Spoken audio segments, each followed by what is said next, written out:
Good morning, everyone. Welcome to the Community Policing Panel. It's part of the Sociology Program presentation in the SBS Showcase this week. We're going to wait a few more minutes to get everybody else time to log in. We've got, looking at the participants, we've got a full house now, but we're going to give everybody a few more moments to log in. Um, if you haven't figured it out yet, you cannot talk to us. You're muted. So your primary way of communicating with us is to use the chat.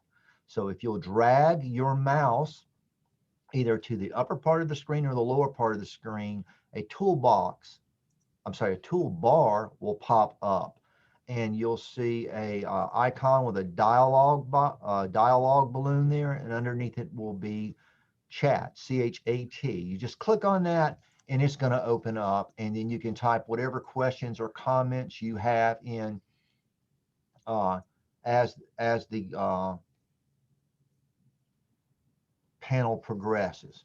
So let's give everybody just a few more minutes to get in here because the number is participants are logging in right now as we speak.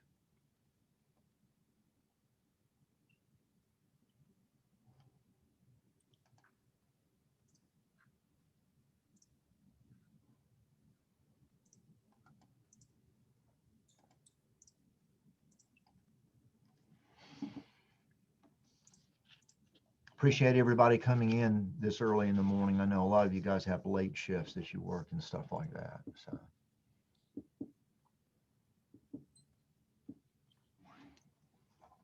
let's see if this number's starting to stabilize. No, it's still going up. We'll give it just a few more minutes. Again, if you just logged in, I can't hear you audibly. Your primary way of communicating with us is to drag your mouse arrow either to the top or the bottom of your screen. A toolbar will pop up and you'll see a chat, CHAT tab. It'll have a dialog box above it. Just click on that and that'll get you access to chat. All right, so let's go ahead and start. First, let me introduce our guests. We have Captain Danny Brown from the Richland County Sheriff's Department with the Community Action Team, CAT, with us. We have Lieutenant Kim, who's also from the Richland County Sheriff's Department, CAT team. And we have Deputy Sheriff Robinson, who's the Public Information Officer with Richland County Sheriff's Department. We also have Sergeant Moore Tinson. I'm sorry, my speech impediment's catching up with me this morning, from the Lexington Town Police Department with us, who uh, who runs their community-based policing program. Also with us, we have Professor Robinson Hayward from Midlands Technical College. Our chair, Dr. Pilkington, is here to observe, and I'm sure to jump in when he wants. Um, the director of the criminal justice program, Professor Lee, will be joining us in a few more moments. He's got this pesky issue with teaching a class right now, but hopefully I'll get his priorities straight later on. Okay, so when he's done with that, he'll be joining us. So this is about community-based policing. And there's a lot of different varying definitions about what constitutes community-based policing. And that's actually built into the definition, since a lot of these programs are indigenous and they're tailor-made to address neighborhoods and community and city concerns. So to get a common understanding, a common format before we go forward, I'm going to present some generic and uh, general definitions about what constitutes community-based policing and the underlying policing paradigm associated with it. And then we're going to let the important people talk. Community policing is a policing paradigm that focuses upon the causal relationships between social disorder, crime, and delinquency. It's based upon a social theory called broken windows that holds delinquency and crime are products of social disorder, what Merton called an underlying social variable or a latent variable. Police, working with community members and community leadership, proactively address underlying social disorder that spawns crime and delinquency according to this theory.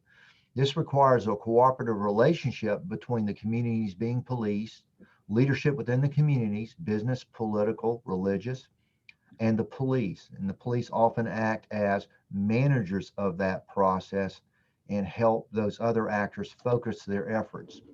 Now, this is contrasted to the traditional model of policing that started to be developed in the 1930s and hit its apex and arguably in the 60s. And that was incident driven, which is a reactive model of policing. If you look at that flow chart, you'll see underlying conditions present some type of problem that are identified as a policing concern through the incidences that they create. Then the police respond to the incident. This is not the entire process that community policing employs. They expand that flow chart because they're problem driven and they're proactive. So the bureaucratization of police function is an issue still being dealt with law enforcement in the United States. And it in most of the literature is referred to as traditional policing. The police arguably became preoccupied with management, internal procedures, quantitative efficiency measures, what Max Weber, the sociologist, called rationalization and bureaucratization. Police resources were largely directed at responses to reports of criminal activity, not preventative efforts. The community as a resource was being purposely excluded from crime control and measures. The police were presenting themselves as experts and highly experienced technicians, which is inarguable, but the ramifications of that has been compared to, say, the old model of running healthcare. A doctor listens to the problems, diagnoses them, then prescribes an action for the patient. The patient's interaction with the doctor is very limited after the symptoms have been described, and then the patient's simply expected to follow what the doctor has told them to do. This is a more holistic approach. Police personnel resources other than rank and file officers were being ignored. There's a top-down bureaucratic military structure to police organization that we found in the traditional policing model that's not necessarily in the community-based model, and our guests can talk more about that later if they want. Overall dynamic and complexity of police organization was being ignored. Police have to do a lot of things. They have to be experts in law. They have to be psychologists. They have to be sociologists. They have to be politicians. In addition to being law enforcement, they have to function and think at times as a social worker. They have to be able to diagnose issues and be able to refer them to the proper social agencies to address them. So there's a lot more to police work than arresting criminals, chasing people in cars, and writing tickets. Now this comes down to a set of priorities that the two paradigms conflict on. Efficiency is associated with the traditional model, and that involves minimizing waste, expense, or unnecessary effort. Effectiveness is stressed in community-based policing, and it has to do with producing the desired result or end goal. Reading this now, that can be misleading because one of the key factors in community-based policing in a lot of areas is when it's deployed is it doesn't necessarily cost the police department more money. A lot of these are indigenous programs and they're self-supporting, so they don't cost taxpayers any money at all or very little. The underlying point of that effectiveness argument is that we have a measurable objective or goal that's identified and operationalized by the police and the community actors, and a timetable is set. And sometimes that timetable can be a very long one. Sometimes it can be very short, depending upon what they're addressing. So that flow chart I showed you is expanded. You can see where the original traditional model ended here under police response. That's expanded. This flow chart's actually doubled. The police then take in account other public and private responses. They involve those actors in a problem-solving process. that's targeting the underlying conditions that's creating the problem and generating the incidences. And the police are the, generally speaking, the managers of that problem solving process. So, in summary, community-based policing is defined as a paradigm in which the police, other social agencies, private companies, and members of the community work together to solve and control local problems. Specific problems are targeted because they are believed to maintain disorder and create crime. Efforts to target these underlying problems take the form of indigenous programs that pulls in the local community actors, leaders, operated and designed by community members, community organizations, and other social agents, as they are guided by police to work together as partners within neighborhoods and communities. All right, the community policing paradigm rejects police responsibilities as being confined to law enforcement and expands these responsibilities to include community building, general social order, and maintenance. The old school policing rejects that, saying that police aren't social workers, they're law enforcers. Police continue to be law enforcement. They have a unique ability, training, and power to enforce the law. There are there are only social agency that's been approved by legitimate authority to do that. So the use of traditional law enforcement methods remain as narrowed and refined efforts to surgically remove embedded criminal elements from the target communities. So you're dealing with a specialized but holistic approach to law enforcement. The goals of these activities is to strengthen and maintain social order. Achieving these goals require members of the neighborhood to be active, independent, and self-initiating. Law enforcement remains as an indispensable aspect of crime fighting, but is not the only strategy available to police. In community-based policing programs I've been involved with, law enforcement actually can kick up during the introduction of these programs as certain criminal elements are surgically and carefully removed from the community, depending upon the problems you're trying to deal with. Now, community-based policing is broadly composed of three different uh, perspectives. The first is strategic policing, which is the broad overruling perspective. Then the method is usually neighborhood-based policing, and the plan is problem solving. So let's quickly define each one of those, and then I'll turn this over to the important people or guests. Strategic policing is proactive measures taken by law enforcement to address the underlying causes of crime, social disorder, and improve the general quality of life for the targeted community through control of community problems. This involves both long-term and short-term community indigenous activities.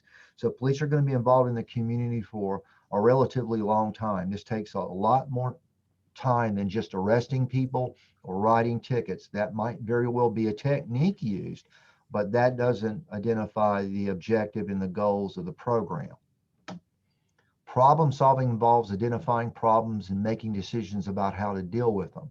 The problem is a deviation from what is desired by the community. So the police, working with the community and other outside agencies, identify the problem, then they define it.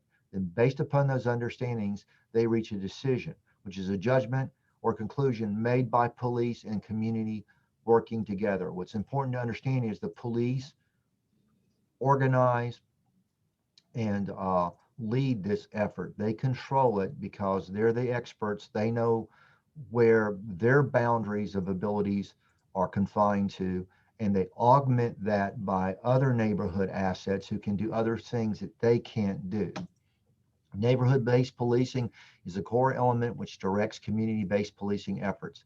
This approach teams the police, local neighborhood groups, and residents into an organization. The organization's goals are to control crime, strengthen social order, and reduce fear of crime through indigenous proactive programs of its own invention. Now, a lot of this stuff is repeated, but the role of it is being more refined. And also, since this is a highly organized, focused approach, you can see how the underlying goals and objectives are carried from one stage to the next. The key aspect of this approach is uniting the resources of the police and knowledge of the community members, forming a cooperative neighborhood maintenance program or effort. The actual manifestation of neighborhood-based policing programs does not fit a standardized mold. These programs are indigenous, meaning they're tailor designed for that community, designed by police and the community members and outside social agencies. While the actual program construction may vary, there are some common issues they deal with: crime prevention, neighborhood police communication, social control, problem-based policing. You'll also see resource officers assigned to high schools, um, victim councils or victim advocates, and a lot of other stuff integrated into this depending upon the needs of the community. Um, the most common in the classical approach to this is called the SARA model. The first thing the officer does is scan the area to determine problems through personal experience, through communication with residents, or through calls of service. Then the officer analyzes what he or she has learned. Officers learn everything possible about the actors, incidents, and actions that may have been used to deal with problem in the past, with similar problem in other places, with programs used to address related problems in other places, and starts to develop customized responses to their particular community's program. And that's where the expertise, particularly found in law enforcement, comes into play that other actors are missing, and that's that analysis stage. Then the officer designs a response. Goals are selected based upon the following criteria often, but they're not limited to these. Eliminate the problem. If you can't eliminate the problem, you want to reduce the problem. If you can't reduce the problem, you want to reduce the damage caused by the problem. If you can't reduce the damage caused by the problem, you want to address the damage and the problem more effectively. And then during this process, you want to locate an agency that can address the problem more efficiently to augment your efforts. And if you can't, if the police, I'm saying you, if the police can't address it efficiently, they're going to refer it to another social agency. Then there's follow-up, there's testing, there's monitoring. Officers evaluate the effectiveness of their responses. So this is an ongoing process. As the problem shifts, which it should, as you're addressing it and altering it and controlling it to eliminate it, you have to go through the assessment of your program. This is a continual process, and the timeline for that is devised by the deputies and the officers. Some of these might be measures of that. They might not. Reduce calls for service, reduce complaints, satisfied residents and businessmen, and other indicators of managing the problem. So community-based policing is a holistic approach.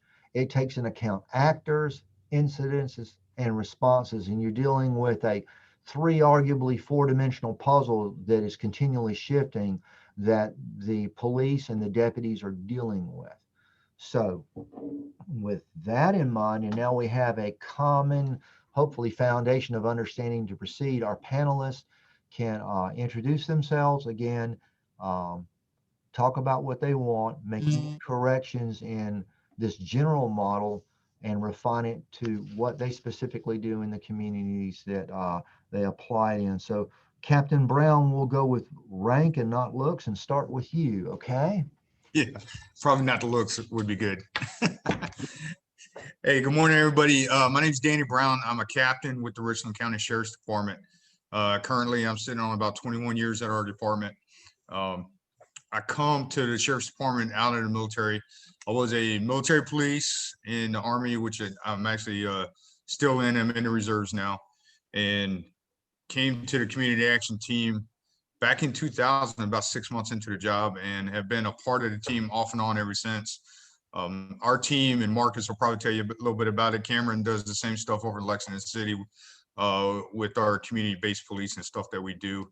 The community action team came together, started in 1998 with us at the Sheriff's Department. Sheriff Lott was kind of forward-thinking, got this program up and running. I actually saw parts of it while I was still stationed at Fort Jackson, decided that's the route I wanted to go. That was the department I wanted to be a part of. So I jumped on and got hired. The team, if you look at our team in particular, Marcus's team, they are 15 guys and gals from several different backgrounds. We wanted to be able to kind of reach out and grab, be able to touch every aspect of our community. And that being said, we've got several African-American males and females on the team. We've got a couple of Spanish-speaking deputies on the team to reach out to our Spanish population. Marcus is knee-deep, and he'll let you know about it. But Marcus is our touch with our Asian community. We've even got Mohamed Gabriel, who works over in our Region 4 Irmo area, that is Mo's Muslim. He's from Cairo. His family grew up in Cairo. And any dealings with the Muslim population, we've got that connection there. So the team is really good. I love what this whole thing is about, and look forward to y'all's questions and anything we can talk about. Thank you, Captain. Let's move on now to Lieutenant Kim. Could you introduce yourself and tell us a little bit about you? Sure. Good morning, everybody. How's everybody doing? My name is Marcus Kim. I'm with the Richland County Sheriff's Department Community Action Team. I was born and raised in Columbia, South Carolina. Went through from elementary all the way up to high school through here. Went to the University of South Carolina. As soon as I graduated, I started at Richland County Sheriff's Department. I actually left in 2007 and pursued a career flying drones full time. So I did that for 2 years. Got a call about coming back, and I was told I should probably start pursuing my career instead of playing around. So I came back to the Richland County Sheriff's Department, started in 2009, worked Region 2 Patrol. Once I got out of there, I actually applied to the Community Action Team and joined the Community Action Team in 2010, June of 2010. So I actually knew Captain Brown since I was in, I believe, middle school. So I met him when he was a military police officer in Fort Jackson. And I've actually worked with him for a very long time. I've been here for about, all in all, about 13 years. Most of it's been on the Community Action Team. It's a passion that I have. I love working with the community, and the guys that are on this team love working with the community. The sheriff handpicks everybody on this team. So if he sees that somebody has that characteristic of having a love and basically pursuing it to help the community, that's one of the ways to get on this team.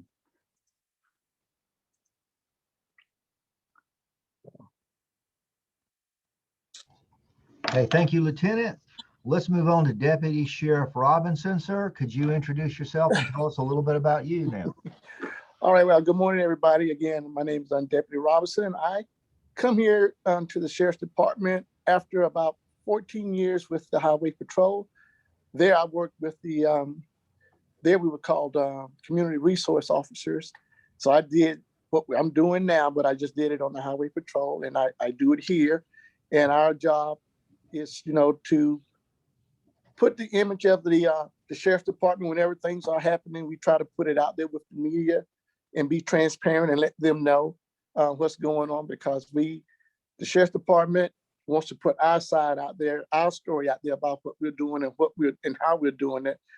That way, we don't have to rely on the media to assume the way it is going. The Sheriff's Department has a department where we handle the message that he wants us to put out in reference to what the Sheriff's Department is doing and how we're doing things. That's it. Look forward to talking with everyone. Thank you, sir. All right, next we have Sergeant Cameron Mortensen.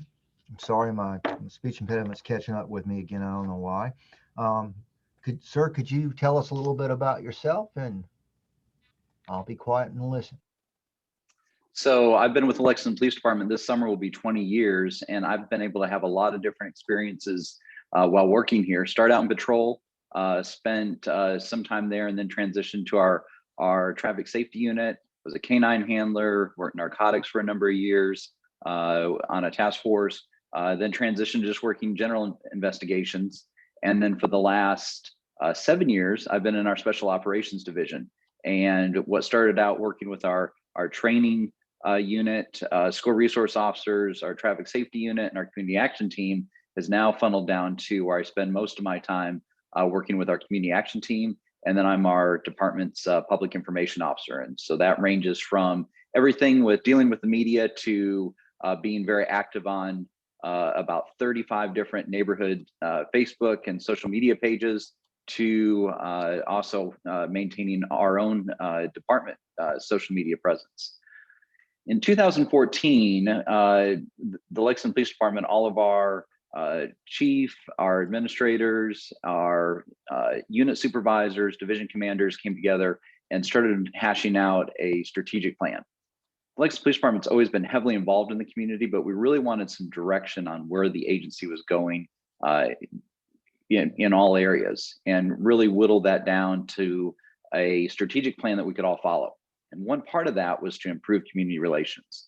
And so a lot of agencies will kind of put that on the plate of a community action team, where we looked at it as an entire agency approach. And so everything from our patrol division being very active in our business districts, being out of the car, doing anywhere from 1,500 to 2,500 business visits a month, to being active and being visible in all of our neighborhoods, both day and night, being able to have those interactions with neighbors to figure out what concerns they have. And it might be very simple, from there's dogs that aren't leashed, to we've got a speeding issue, to people are not stopping at the stop sign.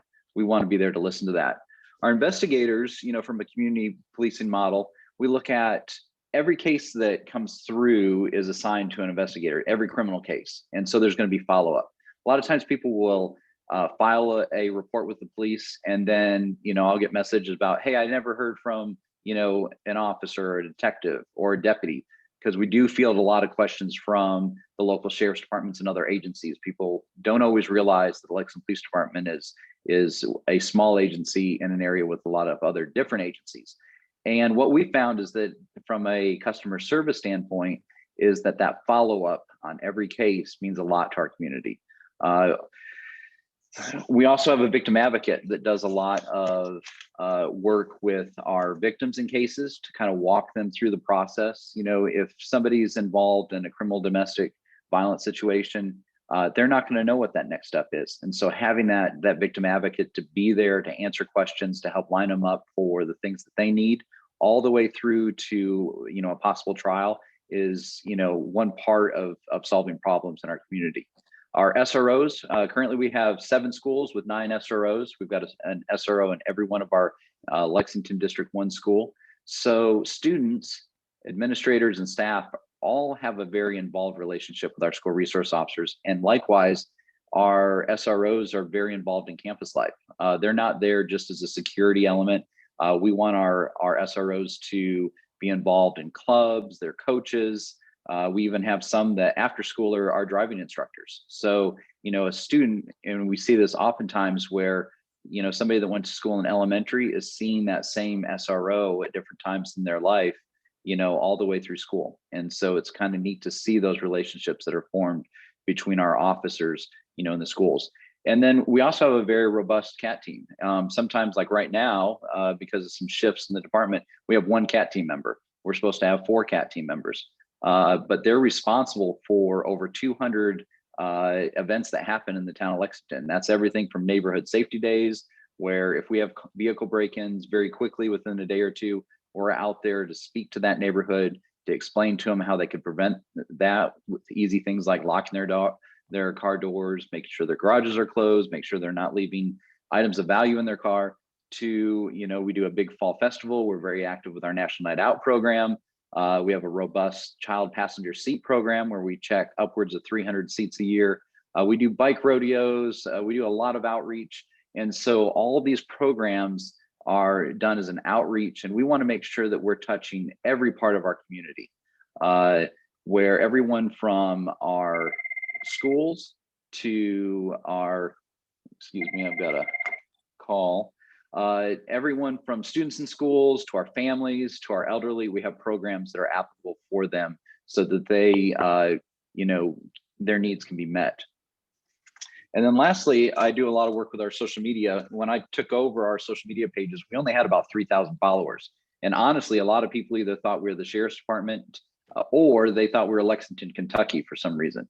And so over the course of 2015 to now, we've grown the page, a Facebook profile from 3,000 followers to we're on multiple different platforms, and we have about 50,000 followers between all those platforms. So a lot of that's brand identity. We want people to know who the Lexington Police Department is. We want to get our story out as an agency. And it's been very helpful for us when we've had critical events or, you know, as a tool for educating our public about who we are as an agency and what we do. And lastly, partnerships are huge. And you mentioned it over and over in your presentation, where a lot of times law enforcement's looked at as a Band-Aid and a fix-all. And what we found is that even more important is for us to have strong partnerships. And that's everything from, you know, Serve and Connect to Mission Lexington to Midlands Fatherhood Coalition. We work with several groups that work with our at-risk youth. And so when we meet substance abuse, et cetera, so when we meet a parent or somebody that's in need, they might be looking at us like, how can you help me? And a lot of times we can transition them to a community group that can give them that immediate, that meet their immediate needs. So we found that over the years that we're able to be much more efficient in the work that we do by having these strong partnerships throughout our community. Outstanding. Thank you very much.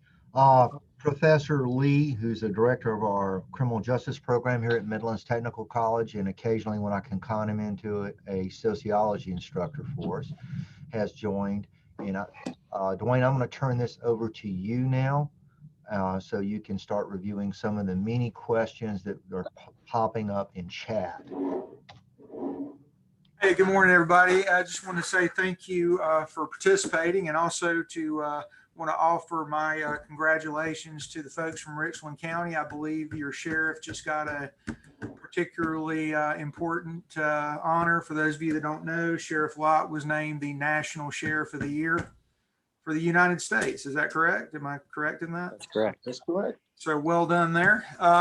So we do. I have agreed to be the chat monkey for the webinar. So I'm going to go through and I've already got some questions for you. So first question, and I'll open this up to anybody. Can you talk a little bit about the role of victim advocates in what you do, and for any of our students who are interested in becoming victim advocates for an agency, can you kind of give some advice on how they might approach that or pursue that? And I'll open that to whoever wants to take a swing at it. Yeah, I know for the Lex. No. Go ahead, Danny. Thanks, Kim.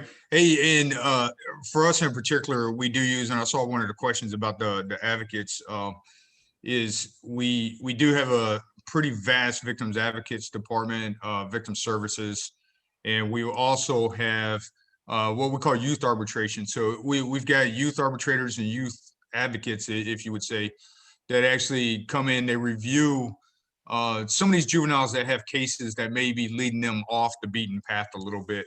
So instead of continually to put cases on these kids and just put them into the system and get them in the system, because we all know what's going to happen there. They're going to learn more stuff once they get into the system. That's just going to make them more prolific when they get out here and keep doing the crime. So why not have a village per se help raise that kid? We bring some youth arbitrators in. They bring each one of the cases, the children, their parents or caregivers, whoever, and they sit down and try to get a course of action to, one, find out what the problems are. You know, it's not necessarily share related, but you are trying to establish what the problems are with these juvenile offenders, and see what we can do.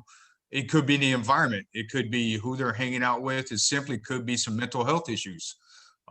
There's a lot of things that they look at to, one, keep these cases out of court, and two, ensure that these juvenile offenders are well taken care of and they get on a path that's make them productive members of society. It's a good program. It works, and it's good for us to help keep these kids out of trouble. Great answer. Thank you. Sergeant Mortensen, did you want to say anything else or add about victims advocacy and how to pursue that as a trajectory, a career trajectory? So for our department, we've had both certified police officers act as a victim advocate. We've also had non-certified that are just, very versed in working with victim advocacy. And so right now we've got a certified police officer. She came to victim advocacy without any experience, but just an interest in learning.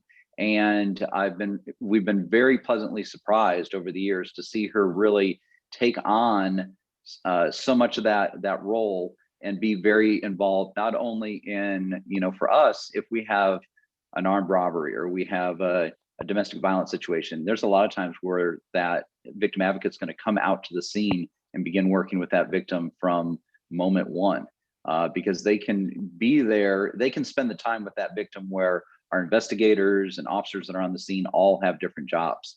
And it's very reassuring for that victim to have someone to go one-on-one with, to have their cell phone number, to be able to answer any question, to be with them at bond court the next day, to walk them through what those next steps in that case are going to be. Because for many people, this is the first time that they've ever had something like this happen. And they want to know what resources and what things are available to them. Somebody asked about what qualifications are needed to be a victim advocate. It's going to be different for every agency. For us, Dee Cochran has done an incredible job. And then aside from working with victims, she's become very versed and worked with in creating a lot of education and outreach for those that have been in sex trafficking with her relationship with Lighthouse for Life. So there's a lot of different things that a victim advocate can become involved in that creates a lot of education throughout our community about things that are going on. Most people wouldn't think that we have teens and adults that could be sex trafficked in the town of Lexington, but it does happen here. We do find it. Thank you. Very good. I got another question. Can you talk a little bit about how you mentioned, so y'all all kind of mentioned social media a little bit. Can you talk about, I'm going to sort of change the question a little bit. Can you talk about what have been the biggest benefits of using social media and what have been the biggest challenges? Like, can you give us sort of the pro and con of social media as far as community policing goes? I Gets guess I'll my start. followers way up there. Gets my followers way up there. I'll start off real quick.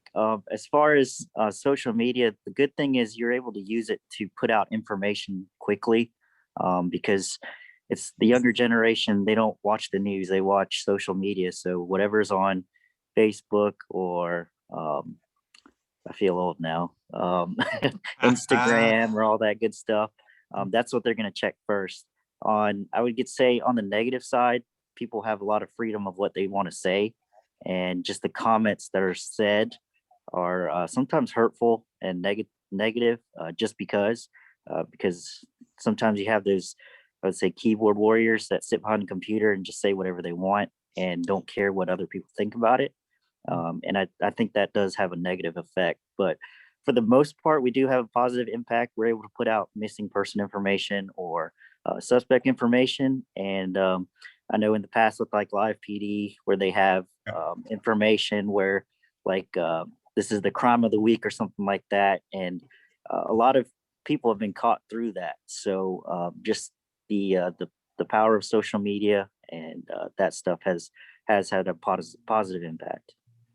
Yeah, and it helps. Like Marcus is saying, Marcus and his team uses it a lot.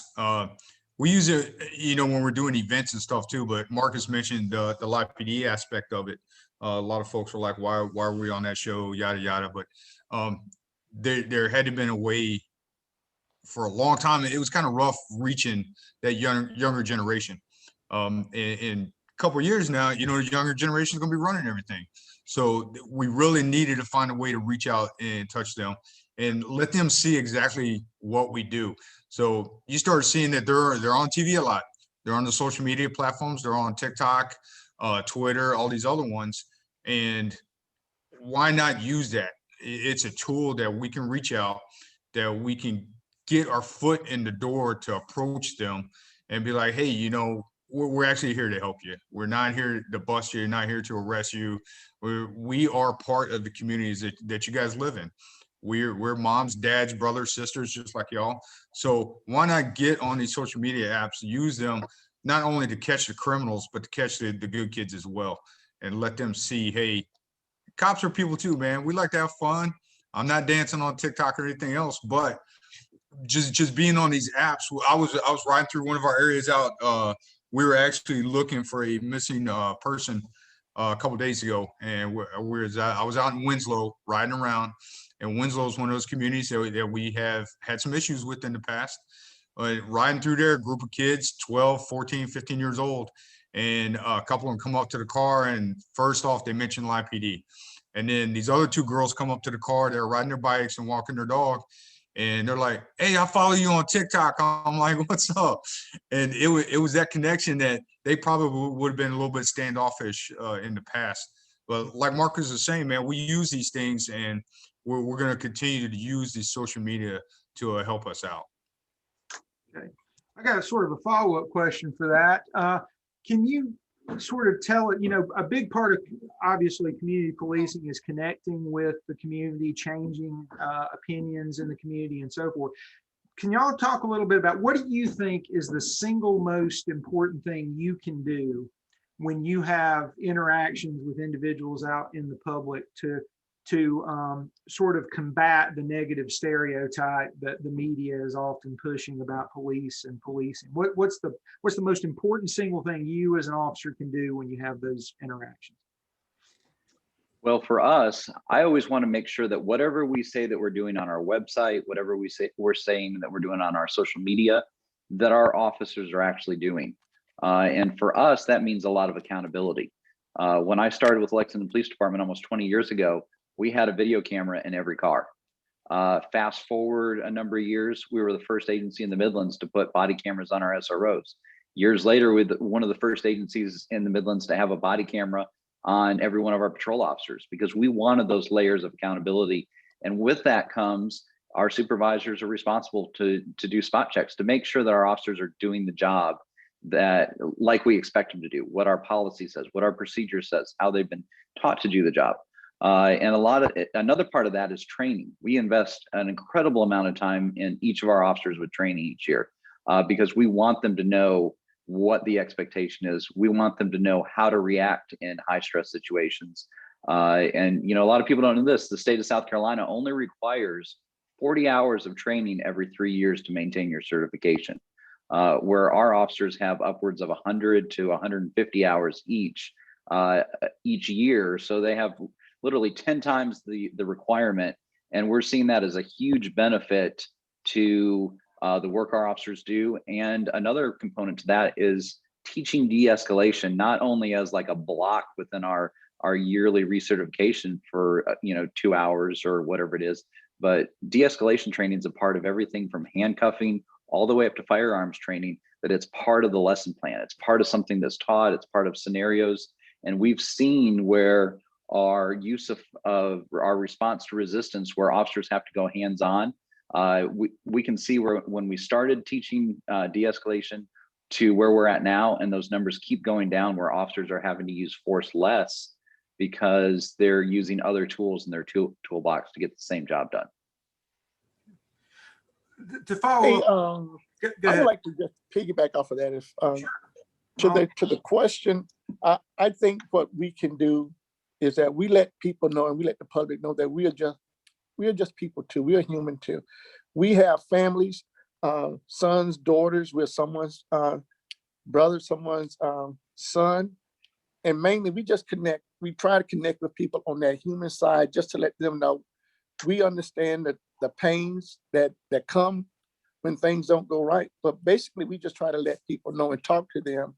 We are no better than no one else. We just have a different career path. And sometimes that brings us into conflict with things, but we also just want people to know we are human too. And we have the same feelings, and we bleed like everyone else. We're just a regular human being. We just have a different profession. Great, thank you. I've got another question. I'm not sure if anybody will be able to answer, but I got a question in. Are any of y'all familiar with the ceasefire initiative that the Columbia Police Department is getting involved in? Is anybody able to speak to that? I know we don't have anybody from Columbia PD here, but are any of y'all familiar with that? We just had a question from the attendees. I saw that question too, Dwayne. I don't know anything about it. We'll see what we can find out on it though. Okay. Drew, I'll follow up on that and get back to you when we can get some more information.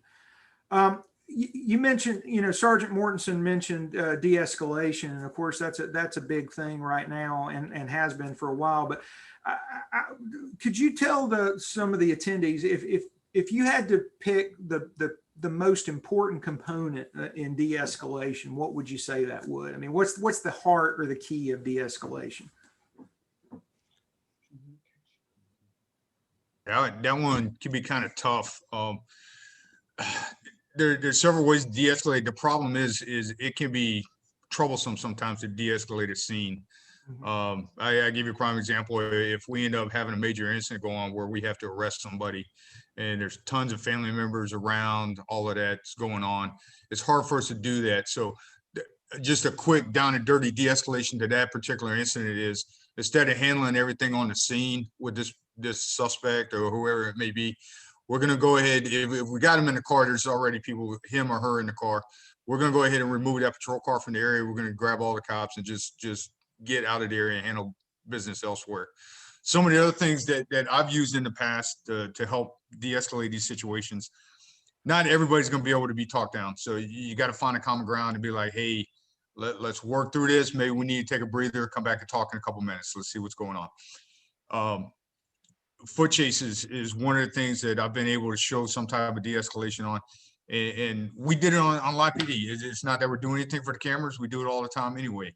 But you got somebody that runs from you, and we got charges on, and we ended up chasing them.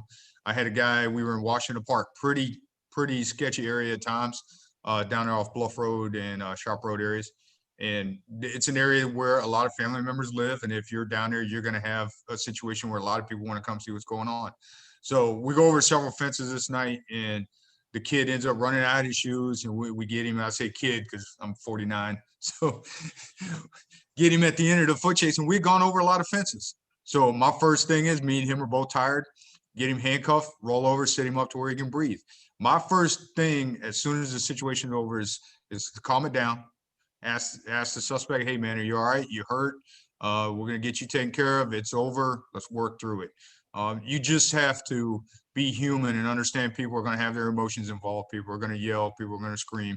As long as you don't take it personally, there's a way to de-escalate it. And sometimes it may take that second officer or a citizen that knows you or something to come over and be like, hey, I got this. Like Marcus may come over to me because I'm still involved in the situation. You may come over and be like, hey, Danny, I got this. Go take a breather real quick. And he'll handle talking with the suspect. I'll go over, get some water or something like that. And there's several ways to de-escalate, but I think one of the key points is you need to understand it's not personal.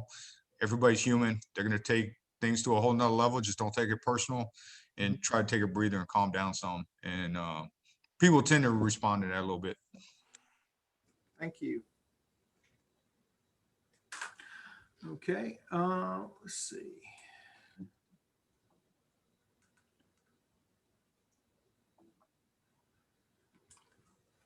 Can you tell us a little bit about, another big part of community policing, of course, is being proactive and crime prevention. Can you tell us about maybe some of the initiatives and programs that you guys are involved that are specifically focused on prevention, crime prevention, like maybe protection through environmental design and safe, like security assessments and things like that y'all do? As far as the sheriff's department, one of our main things are doing security assessments. All the guys on the team go through a specific class dealing with CPTED, crime prevention through environmental design. And we basically make contact with residents either through community meetings. We go to meetings, we talk to them, and basically offer free security surveys for their property. That way we can communicate with them. We get to know each other. We essentially treat our community members like family. We have situations where CAT officers even go to Thanksgiving dinners or even, lunches with their family because we have that bond with the community. So we do go out, we do assessments on their property for free. The sheriff puts it out. If they have any questions about the safety of their property, we'll go out there and assess it, go over it with them. We'll sit down and talk to them. I know me personally, I've sat in somebody's home for almost 3 hours talking to them about safety on their home. So sometimes we have situations where we go window to window, door to door, bush to bush, tree to tree, and basically explain what we need to do to get the location safer. Okay, thank you. So I've got a question. Do you think, from Kayla, do you think boys and girls, or some sort of boys and girls club run by the police departments might also help crime prevention? And, when I read that, the first thing I think about is explorers, but if any of y'all would like to talk about either that possibility or even the explorers program. In the town of Lexington, for a number of years, we did have a program that was run through our Boys and Girls Club. It was grant funded, and it involved the police department and the community as well. We did find that there was a lot of positives to it. When it did come to the point where it was losing grant funding and it was not a program that the police department could fund fully, they did outreach to the community asking. It was very, I know they were going to run a summer daycare program, and they just needed $30 per child for the week, and they needed parents to be involved or grandparents to be involved. And there wasn't enough people in the community that actually would do those two things, and the program fell apart. We've looked at it again. It's one of those things where you're committing a tremendous amount of resources from a police department to fund a program. And this is also, one of those things where those community partnerships come into play. We don't have a Boys and Girls Club, but we do have a group called Ezekiel Ministries, and they run an at-risk youth program that's after school, and it's a summer daycare program where for different ages, the younger kids are at a Radius Church where the program goes, but then the older kids are even being involved in a farm where they're learning how to community garden. They've got chickens now that they're going to start selling eggs to help fund the different projects they have going on. And so I'm one of the advisory board members to that group. We spend time volunteering with them. So that's an opportunity for us that as a department, we may not be able to maintain a program, but there are community programs that we're able to get involved in and be a part of. And, there's 35 or 40 kids that are in that program now. So it's neat to see and hear the really positive stories from that. Great, thank you. So I've got a question. Inevitably, you're always going to get a question about canines. So can anybody talk about your canine programs and how that's used in community policing and so forth, or at all? I think Cameron would be good for that one. He had a dog for a little while. Yeah, so I had a black lab that just did narcotics work, but I was his fourth handler, and he was the first dog the Lexington Police Department ever had. So he was really like the department's pet, the community's pet. In fact, my wife was a nurse, and she would ask people, that were involved in law enforcement, oh, you might know my husband. He's, Cameron Mortensen from the town of Lexington. And they're like, no, I don't know who he is. And she's like, oh, he has Canine Ice. Like, oh, we know Canine Ice. Like everybody knew Canine Ice. So he was a real easy dog to take to classrooms and do demonstrations with. And so that was a great tool that we had to take Ice to a lot of places, everywhere from daycares to grade schools to our elderly residential areas and meet with people. A lot of times agencies now, we've got 2 patrol dogs, Richland County has dogs. They're going to be multi-purpose. So they're going to do everything from tracking to drugs to bite work. And a lot of times people get really keyed on into, oh, that dog's there to bite or that dog's there to find drugs. But oftentimes we're using our dogs to use for article searches to find pieces of evidence, or we're using them to find missing persons. So that's a great tool for us to have, where we've had several situations where someone's walked away from a school or from where they live, and they might not know where they're at. We had one lady that was down in a ditch covered up with vines, and the dog was the only reason we found her. The helicopter couldn't see her. Officers on the ground couldn't find her, but it was that dog that very quickly was able to find that person. So that's a great community tool. It's a great tool for us to use for outreach. But when you've got great dogs, like a lot of the dogs in the Midlands are, that's a program that can be a real benefit to your community. Great, thank you. Okay, let's see.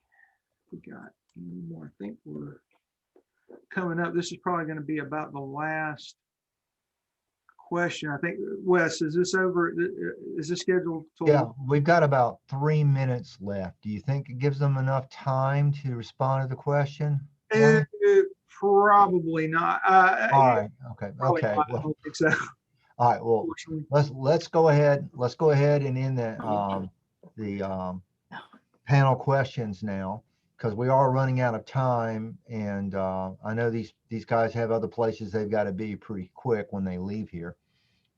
Being the highly trained professional and very, very prepared for this, I forgot to add a slide that shows you where you can go to get a recording of this and review it if you like.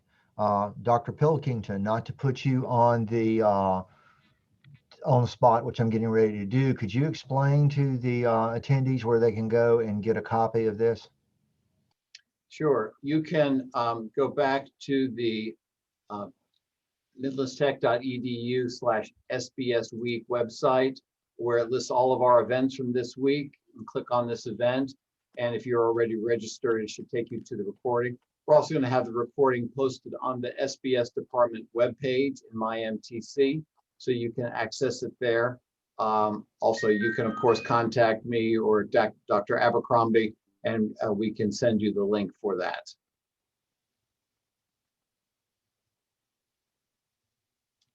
Thank you very much, sir. I want to take this opportunity to thank all of our panelists. I do know that they are very, very busy, and it's not uncommon for them to work 14, 16-hour days. So I appreciate you taking the time out of the important jobs that you do and to come here and talk to us.